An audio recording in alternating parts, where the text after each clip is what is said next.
Hi, and welcome to 5 Strategies for Driving Member Engagement.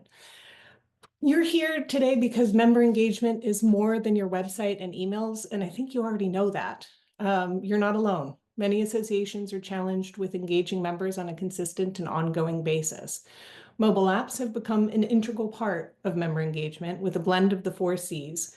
Content, community, conferences, and communication are transforming the member experience.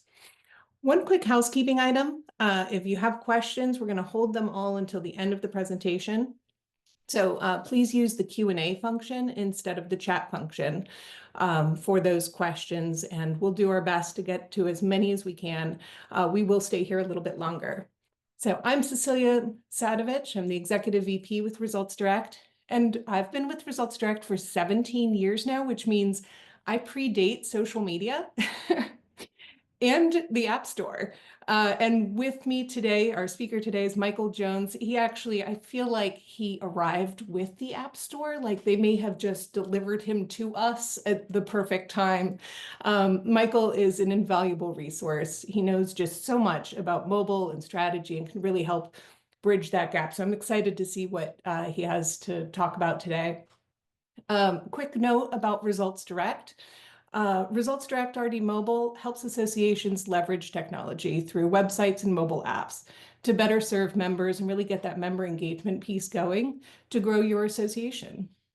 This year, we're celebrating 30 years, which I'm really excited about. We have over 350 association clients.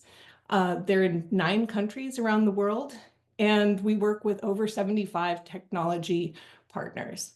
So with that, I will hand it off to you, Michael. Well, thank you, Cecilia. So yeah, I did exist before the App Store. You just didn't know me. So there's that. But yes, welcome everybody. Great to be here with you all today, and I am really excited to talk about this topic because I do feel like it is the culmination of over a decade now of work and research and product development kind of all coming together. I do want to acknowledge this is a very short webinar, so I would almost consider this like a crash course. But if any of the topics we talk about today are of interest, we are very open to a longer conversation. And I know we've been talking about maybe even breaking this down into separate sections and then doing more of a deep dive in future webinars or future sessions. So, but like anything great that is built, I am going to kind of lay things out, like starting with the foundation and then build upon that on our way up here. So let's dive in. First off, start at the beginning. We believe that associations have tremendous value to impact their members, to impact their industries, and literally thereby impact the world. However, if members aren't aware of that value, or they don't know how to access that value, or they're not engaged, then that value is greatly diminished. And that's why we've realized over these years that engagement is everything when it comes to associations and their impact. And it leads to, the measures of success that most organizations we find are looking for. I get the privilege of working with a lot of thought leaders, in the membership and association world, and it's been just awesome, right? And I learn so much, and I realize that all organizations have unique aspects, but when I'm talking with, again, a lot of the leaders at these different organizations, I hear very common themes, and hopefully some of these resonate with your 5-year strategic plan. But a lot of organizations, as they look at 2025 and beyond, things that they want to accomplish fall into the buckets of, man, we want to grow membership, right? We want to retain more of our members that we already have. We want to be able to attract that next generation of professionals in our space, or, again, with trade associations, we want to be able to deepen the relationships we have within these different companies or organizations that we work with. Many of the organizations that we serve are trying to look at ways, how can we create more non-dues revenue? How can we build stronger communities within our space? And just overall, how can we impact our field and the professionals that we serve? And so we start with that as a foundation to basically, this, and I'm not going to say this was a big epiphany, but it was something that just, it kind of solidified in my mind here just in the last, 6 to 12 months. But where does engagement actually happen with your members? And in the vast majority of cases, there's only three places. It's either going to happen through their computer, through their phone, or at a live event that you're hosting, right? And incidentally, these happen to be the three places that for 30 years now Results Direct has focused on. I am not going to be talking today at all about websites, but I will say that if your organization is looking to do a website redesign, looking for ways to be able to increase engagement with your members through your website, we would love the opportunity to talk with you about that, connect with us, and whatnot. But I'm going to be focusing primarily on the mobile side of it today, because we have found that mobile is, for most organizations, the giant hole in their engagement strategy. See, most organizations, they'll leverage mobile at their events, and then it basically stops there. And this is crazy. And the reason that this is crazy is because when you look at the usage stats, mobile devices, and specifically mobile apps, dominate our time and attention. So here's a couple of fun facts. I love these, right? They're the only technology that we keep with us 24/7. I can't see you if you're raising your hand of how many of you sleep with your phone like next to your head, right? I read a report here recently that the average American checks their phone 205 times a day, right? And I don't even know if that's right. I mean, that seems like a lot, but that's what the report said. And it said that 81% of people check their phone within 10 minutes of waking up. So again, just think about your members here, right? Or think about yourself, right? We can see that from some of the charts here on the screen, smartphone adoption is reaching 100% across all member demographics, age-wise, if you will. 84% of consumers are either mobile only or multi-platform. And then I love this fun fact. This last one's actually a UK stat that in the UK, people spend 5.5 more time in their mobile apps than they do on a mobile browser. So again, this is pretty overwhelming if we're looking at our own behavior, if we're looking at, again, the statistics, globally, we can see this. And so this brings us to what I think is the most important point. So for most organizations, there are basically only 4 ways that they engage with their members, that you're engaging with your members. And as Cecilia pointed out, they all conveniently start with the letter C. So I like to call these the 4 C's of engagement. So let's talk about how it is for most organizations today. They've got their communications, but in the most part, communications is limited to email, and email has tremendous value, but we all know it's overloaded and often goes unread or ignored, right? It has their content, and that's a broad swath because that's your news, your journals, your resources. I mean, that's a lot of the value and the content that the organization produces for members. Then you've got your conferences, whether it's your in-person events, your virtual events, your hybrid events. And then for many organizations, it's their communities, which are going to be those peer-to-peer level of communications.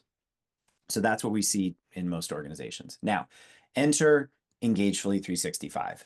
Engagefully 365 is a mobile engagement platform. I'm not saying we're the only mobile engagement platform in the world, but it's the one that I know the best. So I'm going to use that as the example for today. But enter a mobile engagement platform. How does that now affect these 4 critical areas of engagement? Well, let's talk about communications. First of all, it opens up the opportunity for what I think is the most powerful form of communication, which is push notifications, because it is a real-time, proactive communication. It's something that, as we all know, it can buzz the pocket of the member. It can get immediate attention. And that is a big, big deal used properly. Maybe we'll circle back to that in a minute. As far as content becomes more accessible. And this is a big deal because now the news, the journals, the resources, now they're available to the member, when and where they want them, 24/7. Conferences, we all know already that's a easy use case for mobile. The nice thing about Engagefully 365 though is it's built in over a decade of supporting conference technology. So it's a full featured top tier, platform for in-person events and virtual events. And again, not today's topic, maybe another topic, we'll deep dive that one.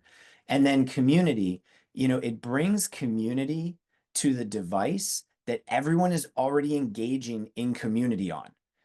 What do I mean by that? I read this the other day too. 98.5%, 98.5% of Facebook users access that community on mobile devices. I mean, we know that's really where community mostly happens, right? And so the nice thing is that the platform supports community, but also that we can integrate most existing communities into the app, which is really big. So those are our 4 C's. Now, here's the cool part. It's the exponential effect. So bringing mobile into any one of those is good. But when your organization starts to combine them, there is this exponential effect on engagement. So let me give you an example.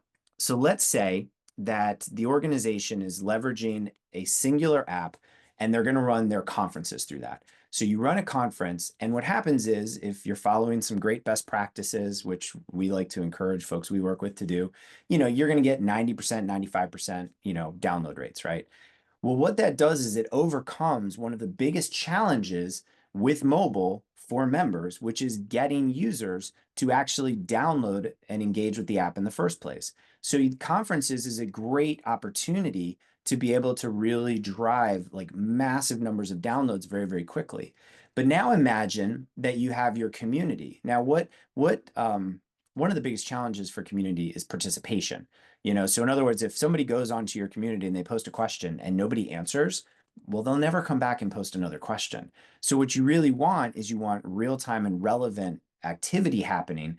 And so imagine now that those same users that downloaded the conference app now start getting push notifications when there's activity relevant to them in their communities. So maybe it's every time someone responds to a post that I made, I get a push to let me know in real time that that's happened. So that starts to create engagement post-event or in between events where you're getting people coming back over and over. The awareness of the organization has risen. The value of the organization has risen. The value to the member has gone up.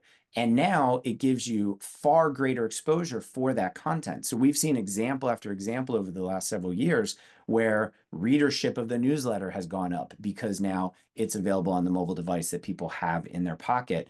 And all of this ties back then to building the user base for a communication channel using push notifications, which could come even full circle in the sense that now you could send a push notification out and remind everybody, oh, registration just opened for the next event.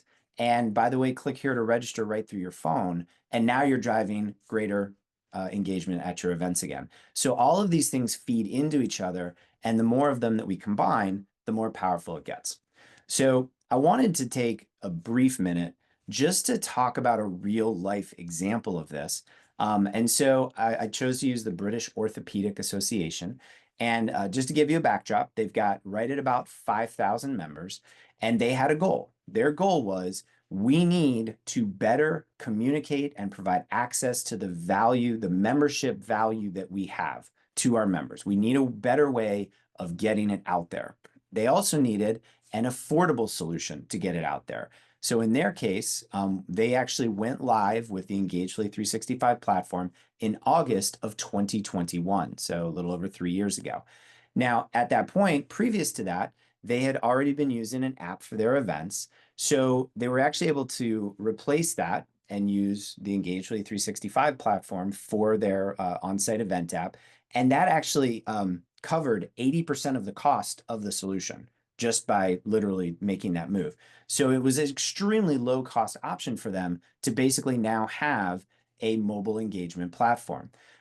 Interestingly, when we fast forward to today, they have got over 5,200 known users of the app. As of yesterday, when I checked the stats, they have 4,956 active members. Think about that for a second. 4,956 active members that have used the app, right? By the way, they hit 70% in their first 10 months, just to give you an idea of the trend there. They've had over 8,800 downloads since they've launched. The content that they chose to provide fell into two primary categories. And these are ones that I recommend if we have a deep dive, strategy conversation around mobile content. But one is content that would be of regular use to their membership, maybe a couple times a week, couple times a month. So that included their news, which they published 1 or 2 times a month, their journal, which they published 4 times a year. And then they also have this really cool value called Orthopedics Online, which is a digital resource for members to share their thoughts. And it was really the aim of it was to create a space for shared learning with rapid dissemination. That comes out once a week. So they have new content, not every day, but new content there. So these are things that people can come back, they can check, etc. They also had a category of content that I would consider on demand. It's not things that people use every day, but it's things that when they want it, it's right there. Obviously, their events would be a good example of that. There's others. And then from a communication channel, they were very instrumental in helping us kind of craft some of the data and some of the recommendations we have around best practices around communications. But they've averaged 3 to 4 targeted push notifications a month. So about 1 a week. And that has done an amazing job of retaining awareness for the organization, retaining awareness that the app is on the phone, providing value, and keeping that engagement going. This also has opened up opportunities. Let's cycle back to what we started with some of those organizational objectives. From a member acquisition standpoint, this allowed them to target people for membership who came to their congresses, their annual event, but were not yet members. It allowed them to offer promotions. So like if you join by a certain date, you can come to the Congress for free. And it's been a great tool for ongoing marketing and conversion. And then on the retention side, they've got the option to be able to send out push notifications to encourage renewals. So there's things like that that actually wiggle the needle of the bottom line of the organization, which is really exciting. So, all right. So as we kind of wind our way down, I know this was short. I want to cover 5 strategic steps to take to begin to leverage some of what we're talking about here. So we've laid this foundation. Let's talk about what we can do to increase engagement with your members. So step 1, right, is to really look at your organizational objectives, again, probably referencing your 5-year strategic plan, and assess how increasing member engagement could impact those objectives. And again, just with the organizations we've worked with, we found it is helpful to prioritize that list. Is it more important right now for us to, attract new members? Are we trying to focus on retention? Are we trying to focus on, transitioning early career professionals? You have to decide what is the most important order for those for your organization. Step 1. Step 2, we want to determine which engagement types that you currently offer.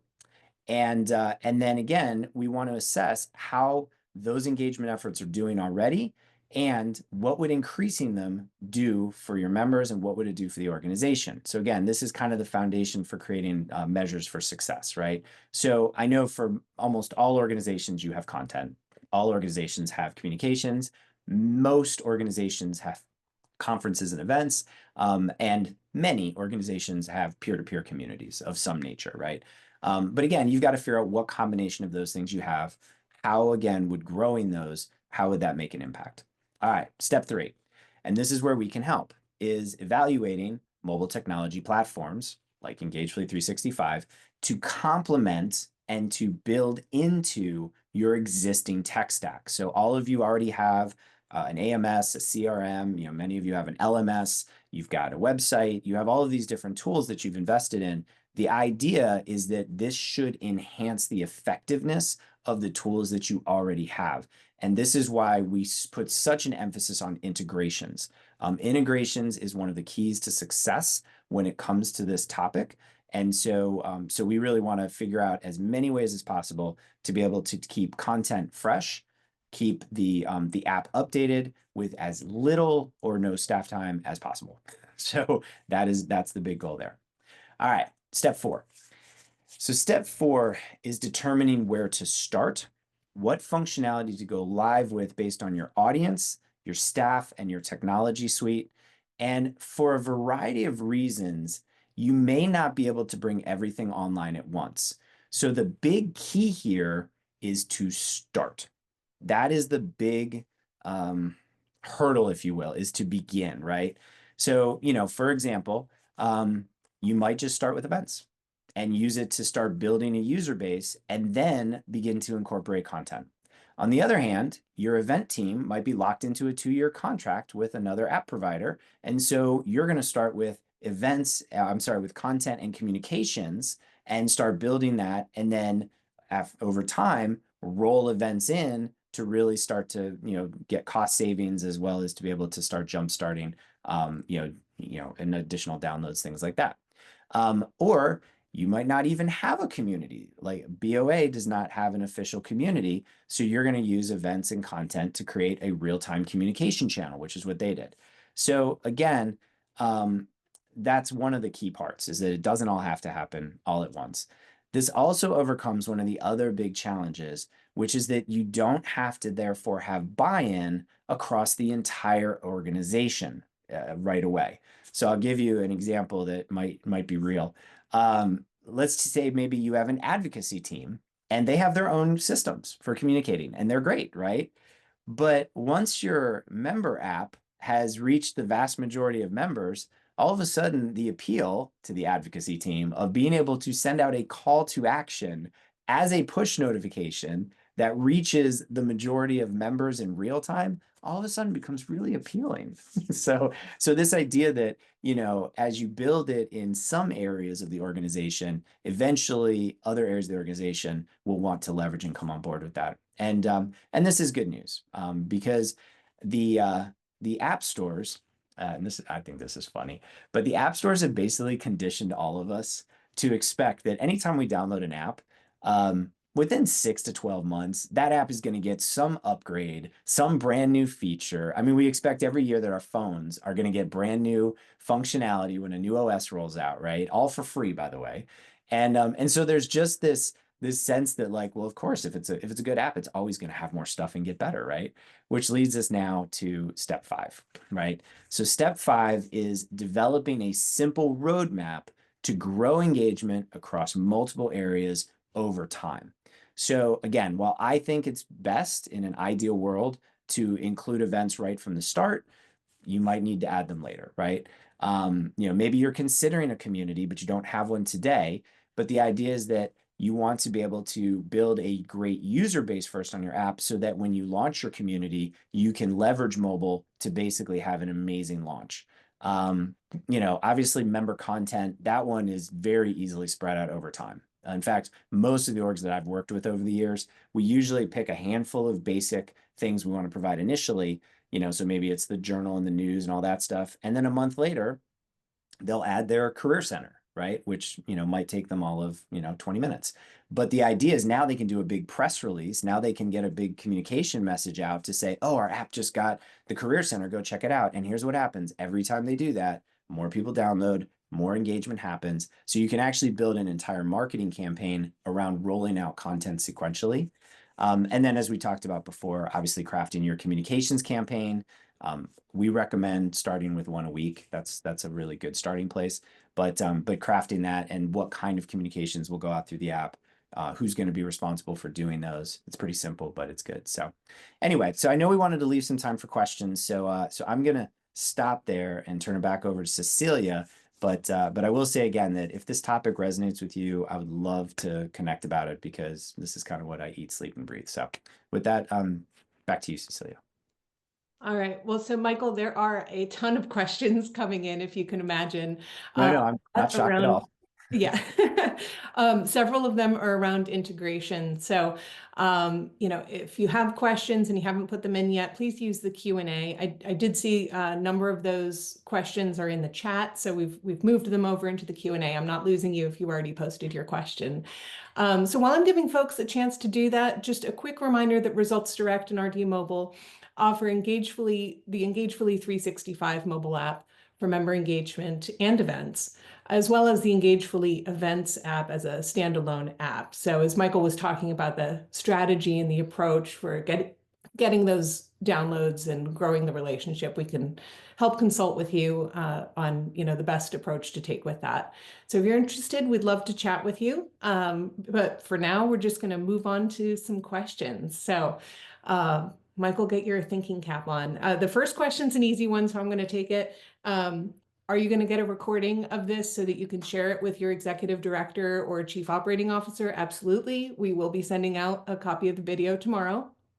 Other questions though around engagement about integration have to do with specific systems and with the infrastructure. So I was wondering, Michael, if you could talk a little bit about that. So some of the systems people have mentioned, are there AMS like IMIS, Member Suite?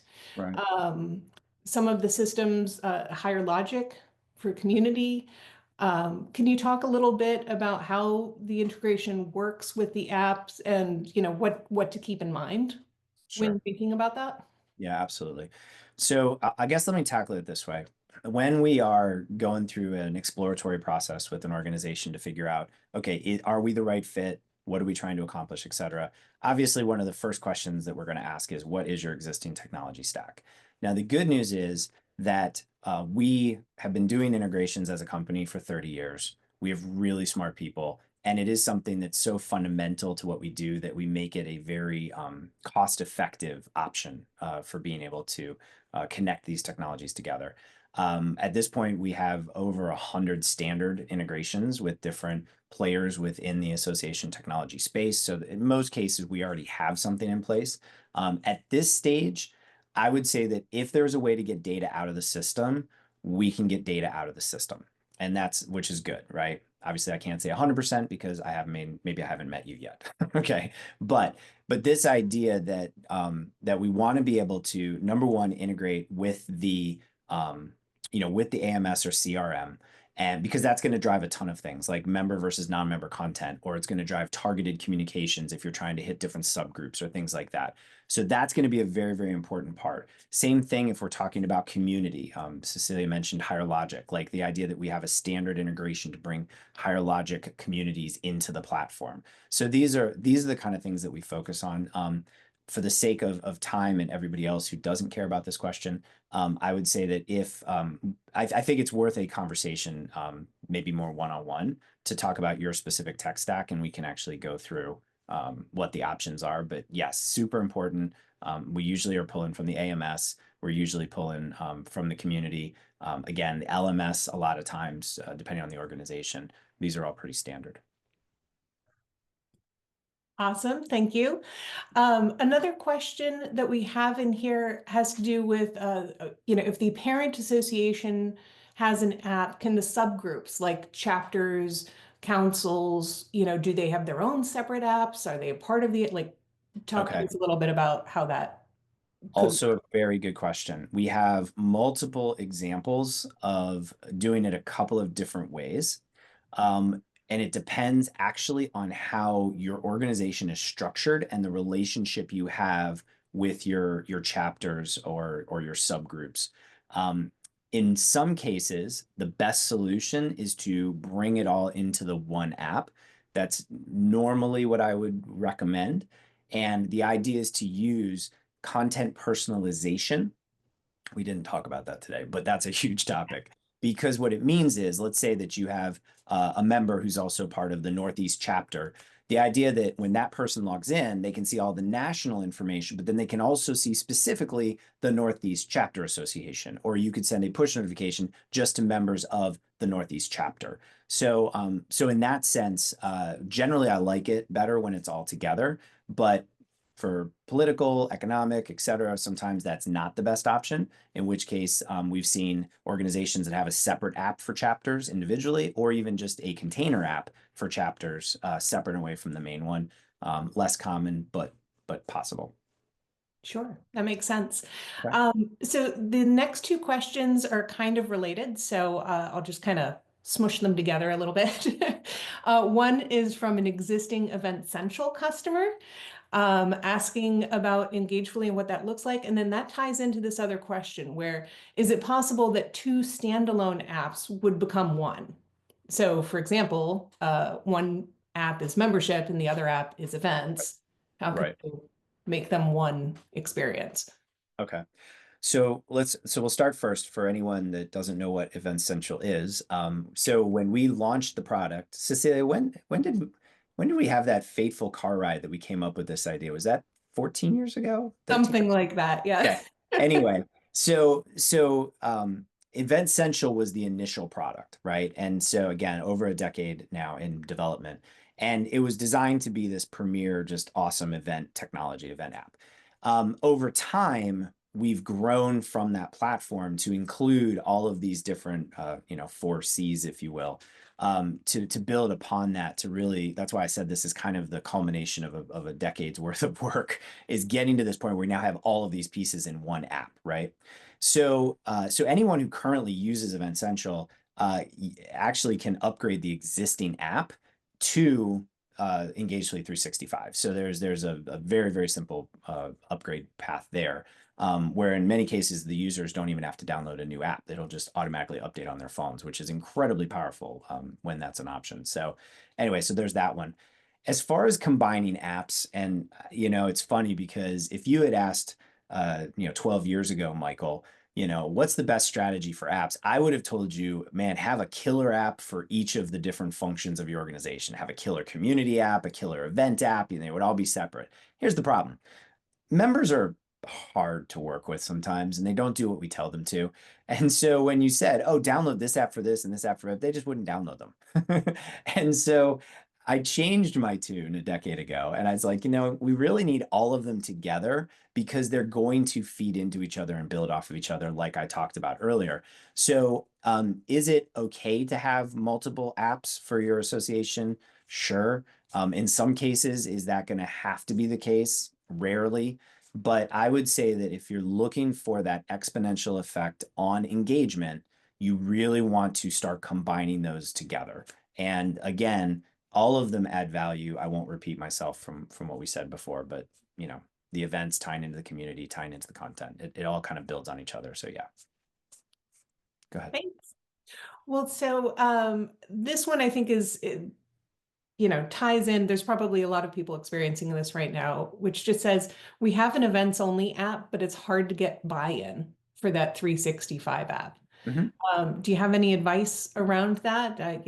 What kind of, how would you approach, I guess, getting that buy-in and internal buy-in, I'm assuming. Yeah, the internal buy-in. Yeah. And that, and again, I tend to be a very methodical thinker when I approach these things. That's kind of why I laid everything out the way that I did today, is that the disconnect that usually happens there is that the value at the event is obvious. And again, I won't take the time today to go through all the obvious reasons why an event app has value.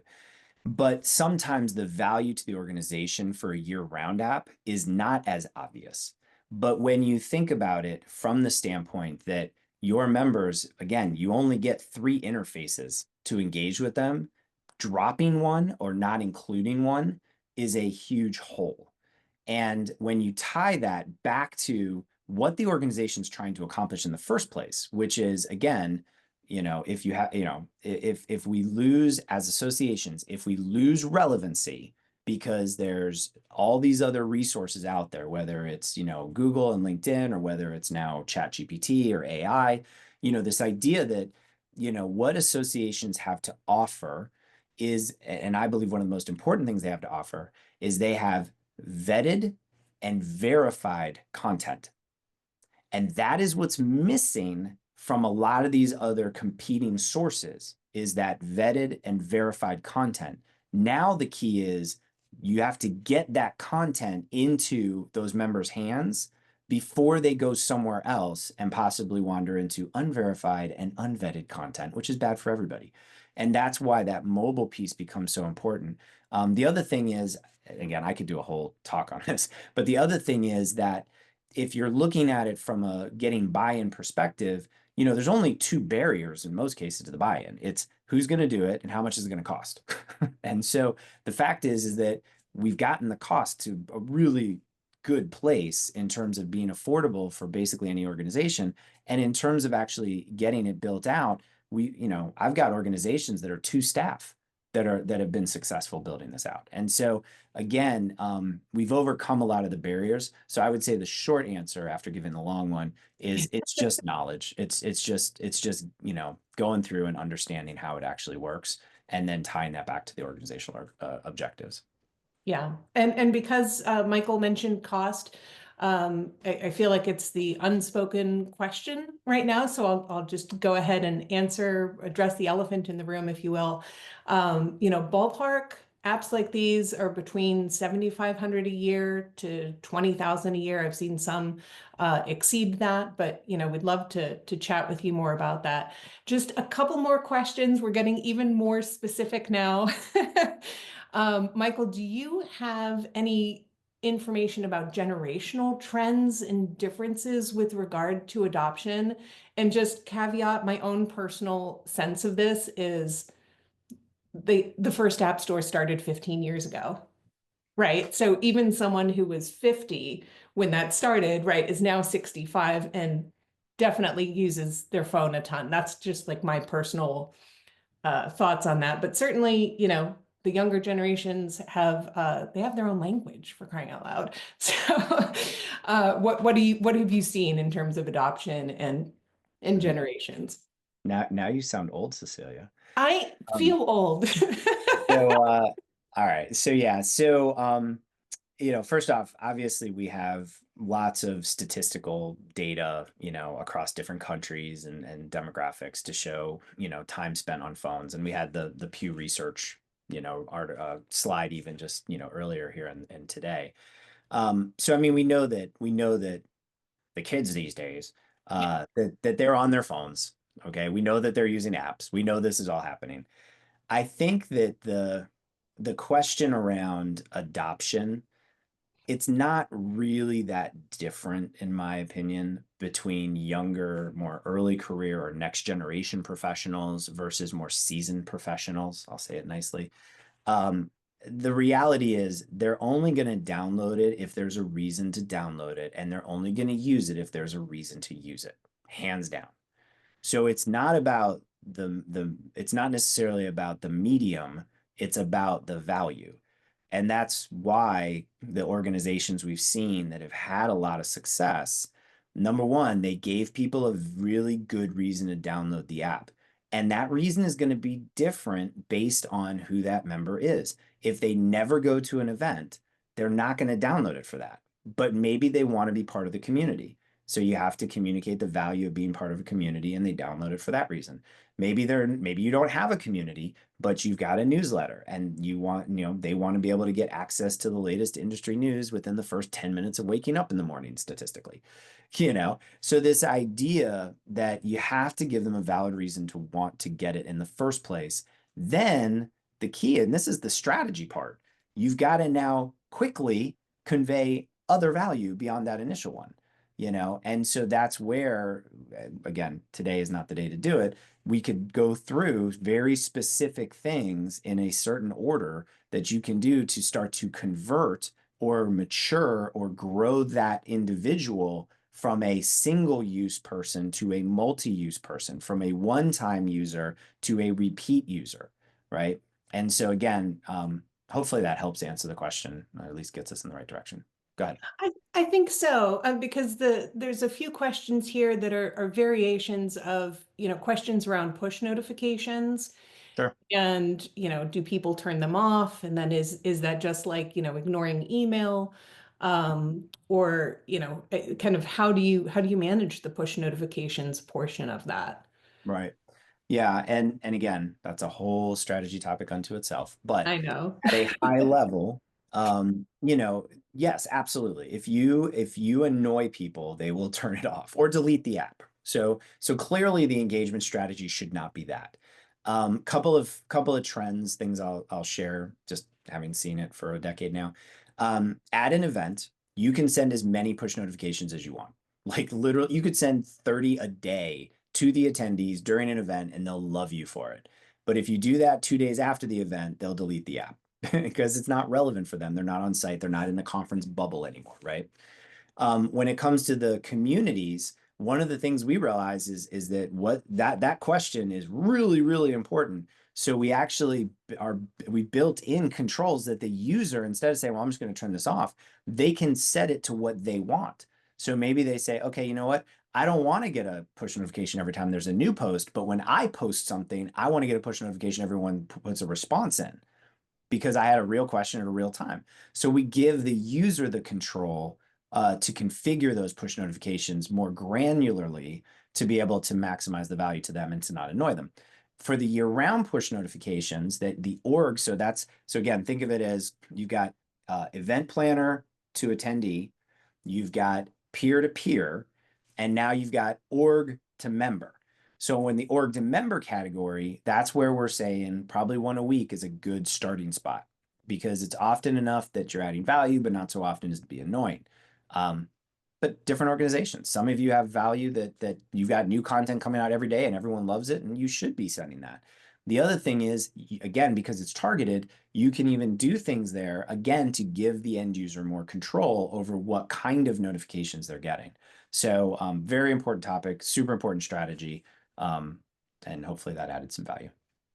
Well, you've inspired me because I feel like now we should just do a webinar completely on communications and apps and, have some recommendations about that. So we'll see.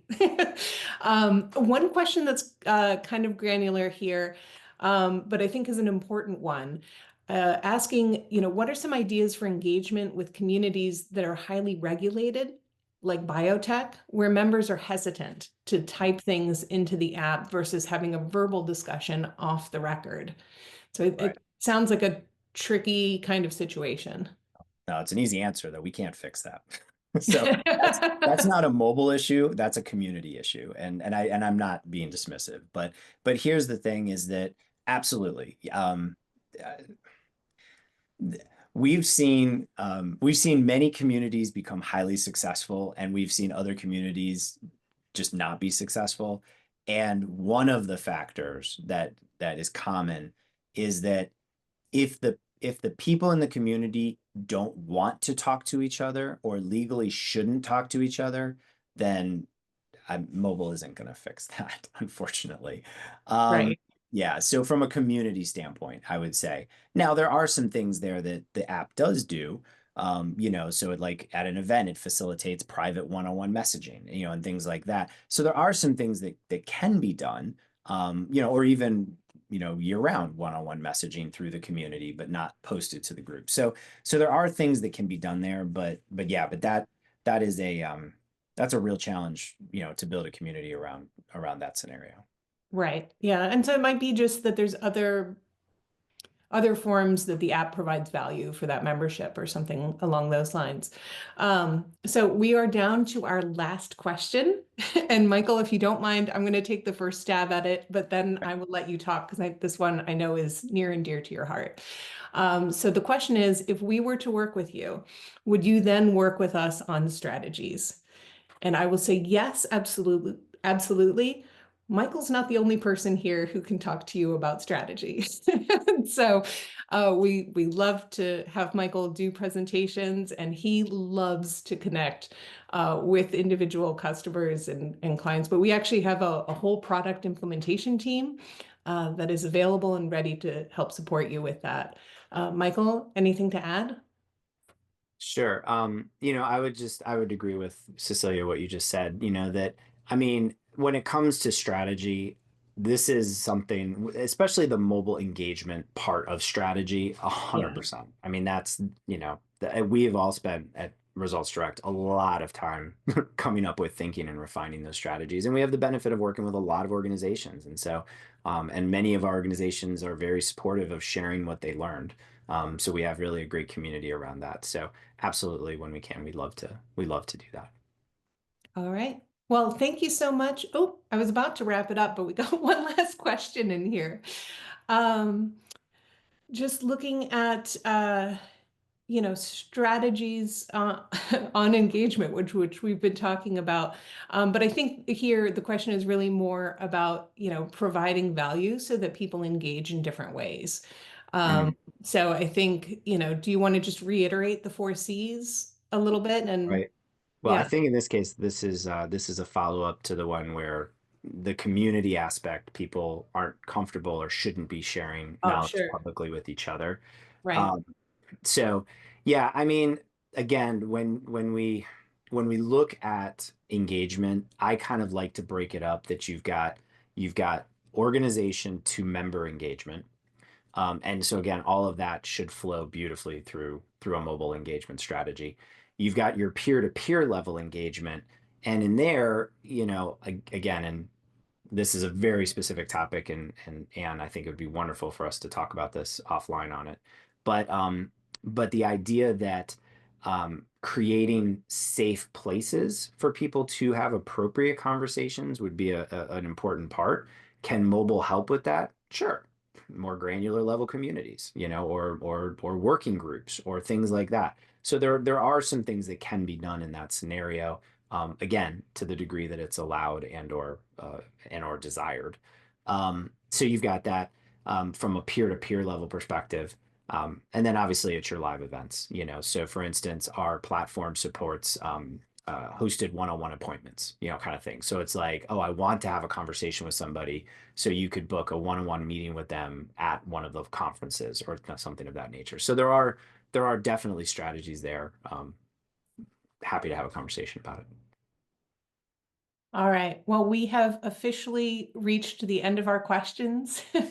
I'm sure people will have more questions, as the day goes on or as you revisit the presentation. So please do contact us through solutions@rdmobile.com. We'll be happy to arrange a time to talk with you and discuss your organization's specific strategies and do what we can to help you. Thanks so much. Have a great day.